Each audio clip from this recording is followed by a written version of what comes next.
Hello everyone, চলে যাচ্ছি নতুন একটা নাস্তা রেসিপি নিয়ে। চলো, এটা খেতে ভীষণ মজাদার হয়। আজকের এই রেসিপিটা করার জন্য প্রথমে আমি সুজি নিয়েছি, আর তারপর এখানটায় আমি গরম জলের ওপরে এখানে পেঁয়াজ, লঙ্কা কুচি, ধনেপাতা কুচি, একটু নুন পরিমাণ মতো দিয়ে ভালোভাবে নেড়ে নিয়েছি। নিয়ে এরপরে আমি সুজিটাকে দিয়ে দেব, যতটা সুজি নেব।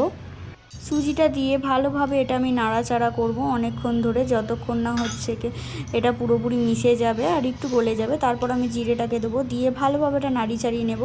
এটা ভালোভাবে নাড়াচাড়া হয়ে গেলে একটু ঠান্ডা হলে একটা নরম ডো তৈরি করব। করে নিয়ে ভালোভাবে মাখিয়ে নিয়ে আমি এরকম গোল গোল একটা শেপ দিয়েছি, মাঝখান থেকে একটু গোল করে নিয়েছি। দেখতে পাচ্ছ কেমনভাবে করেছি। এটা করে নিয়ে আমি তারপর গরম তেলে হিট করে হালকা হালকা করে এটা ভাজতে দিয়ে দেবো। লাল লাল করে এপার ওপার করে ভেজে নেব মচমচে করে। আর এটা মচমচে করে ভাজা হয়ে গেলেই এটা তৈরি হয়ে যাবে। এর ওপর সস দিয়ে খেতে পারো বা চার সাথে খেতে পারো, অসাধারণ লাগে খেতে। আজকের রেসিপি এই পর্যন্তই। আবার দেখা হবে নতুন একটা রেসিপি নিয়ে। ভালো থাকবেন, সুস্থ থাকবেন। কেমন হয়েছে অবশ্যই কমেন্টে জানাবেন। Tata, bye bye.